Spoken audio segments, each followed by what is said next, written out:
Hello everyone and welcome back to Self-Serving Skillet, where this week we get to take a look inside my pantry. I have a two-part series for you on vinegar and oil that might turn into a salad series, or it might turn into what's in Curtis's pantry. But let's go check it out.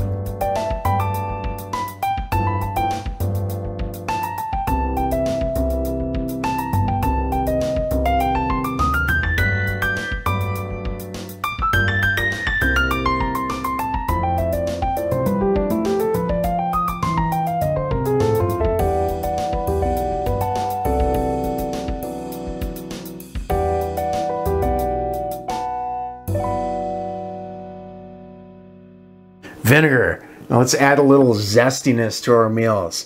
If this were a wine tasting, I would definitely go from lightest to darkest, but I have a little something special lined up here, so I'm going to start with the darkest of them all, balsamic vinegar. There are actually 4 classifications of balsamic vinegar. If the bottle just says balsamic without anything else, that actually doesn't mean anything. It's not protected by law, and they can kind of do whatever they want to the vinegar. The second classification of balsamic vinegar is Aceto Balsamico de Medina, balsamic vinegar of Modena, which can be made either in Modena or Reggio Emilia. And this is what this is here. It's relatively inexpensive still. It's only required to contain 20% actual balsamic vinegar, and the rest can be made up of just any wine vinegar. The third and the fourth classification of balsamic vinegar are relatively the same in their specifications. They just come from different regions. The first is Aceto Balsamico Tradicional de Modena, and the fourth is Aceto Balsamico Tradicional de Reggio Emilia. Just the traditional style that comes from either Modena or Reggio Emilia. Now, balsamic vinegar is made from Trebbiano must that's sort of cooked down to about 30% concentration of sugar. Then it's put into a battery of barrels, usually fruit wood, that get successively smaller, and you're not allowed to extract any balsamic vinegar until it's reached its full maturity. So if it's protected under DOP, that means at least 12 years. There's some extra vecchio balsamic vinegar that sees 25 plus years. So I thought it would be fun to grab some Trebbiano and try it.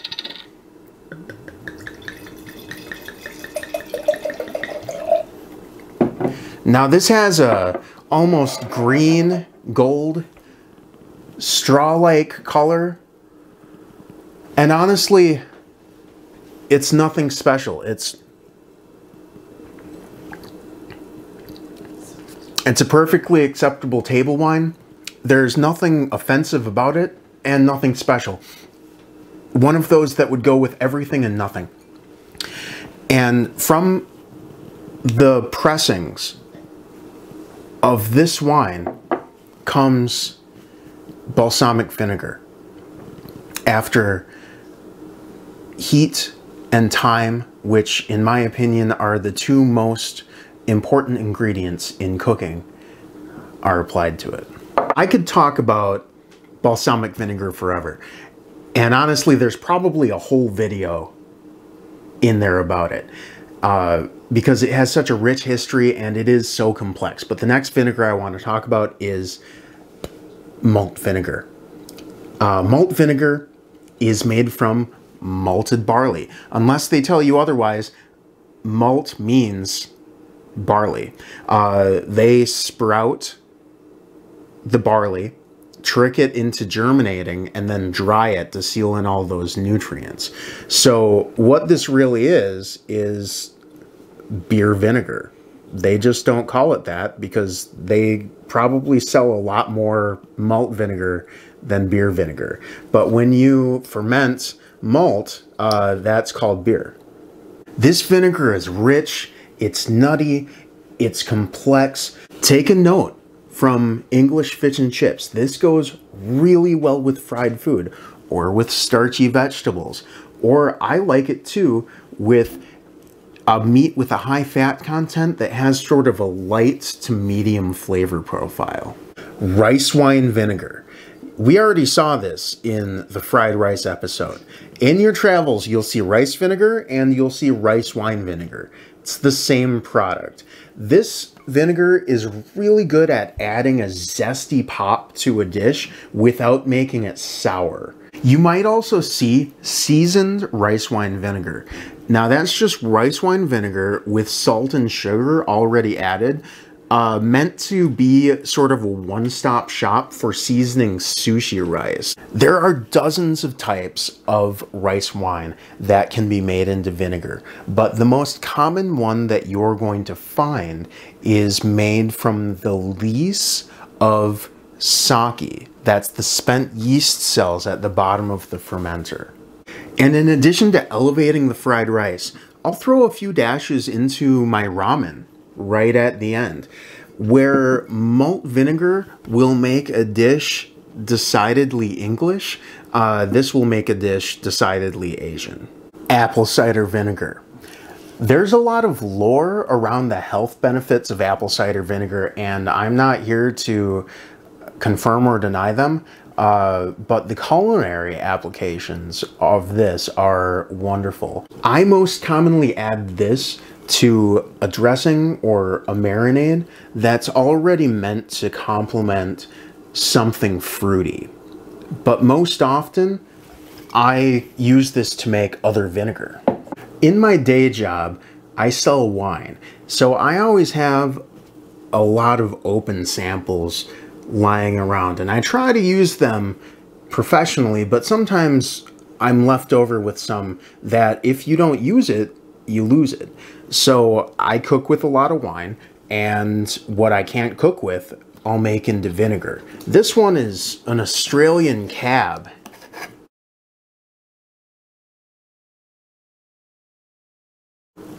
And that one looks a little more like wine. The great thing about making your own vinegar is that you can do a single varietal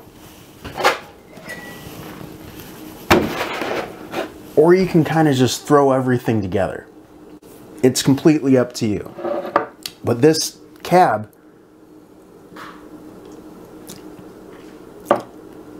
it's nice and full flavored, arguably better than this red wine vinegar that I bought from the store that smells good, but it kind of just has one dimension. Now keep in mind as I'm doing this, I'm just a zealous enthusiast. If you're interested in doing this with a little more precision than I am here, I'm going to link a couple good books down in the description. Now this mason jar has a measure on the side of it. I'm going to use that. I want about 3 parts wine to 1 part apple cider vinegar. And you want to use a vinegar with the mother. So the mother is going to be what's going to turn all of the alcohol into acetic acid. We're a little over the 200 milliliter mark. I'm going to see if I can take that down a little.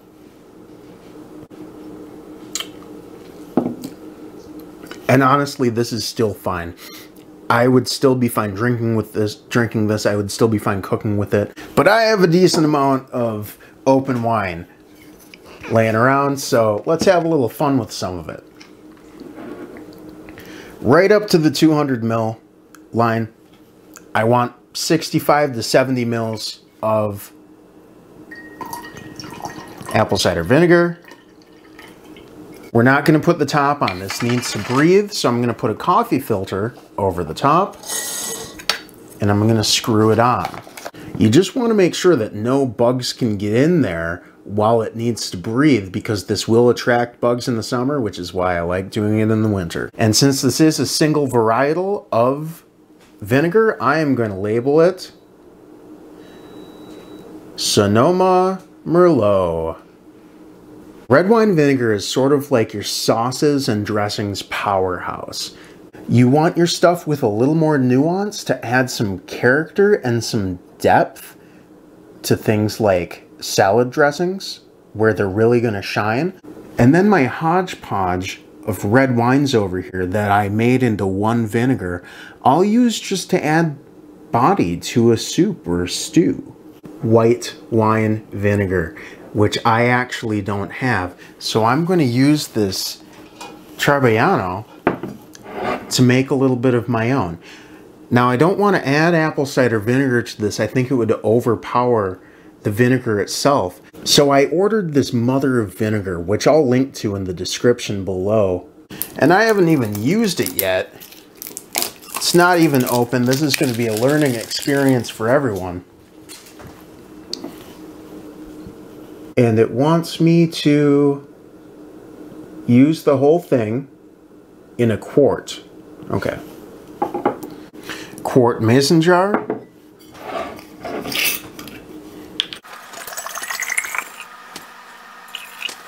About halfway with that guy. The rest for consumption.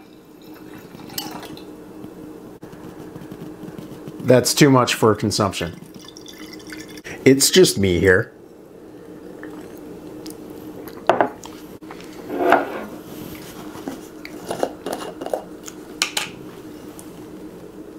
Whew.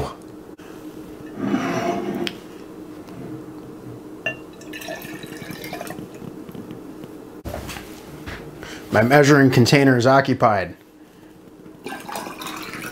Then it's just the same story. I'm gonna wet that lid a little bit so that my coffee filter can stick to the top in a vain effort to make my job easier. And it says I can reuse the new mother that grows on the top of this vinegar. I guess we'll have to wait and see. How do you spell Trebbiano?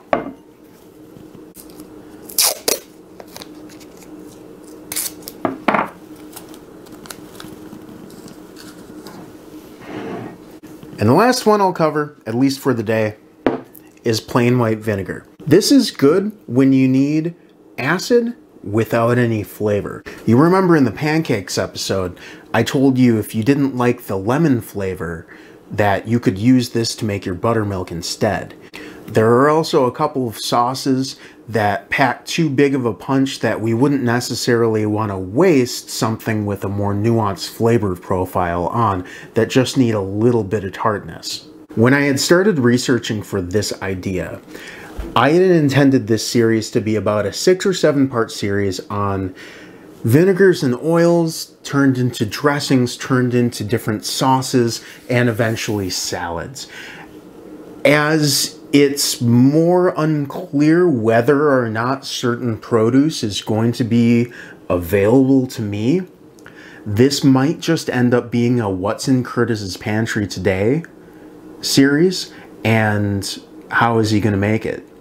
Another change that I'm implementing to self-serving skillet right away to sort of address the shortages in grocery stores is that I'm not going to test any recipes before I show them on camera. Basically, what you're going to get is a very raw, unplugged, unapologetic look at what it means to cook for yourself.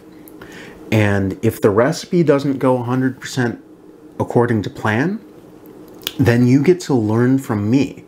Or I could just make it perfect the first time. That's my hope and dream anyway. I'll see you next time on Self-Serving Skillet for what I'm calling the Pantry Series.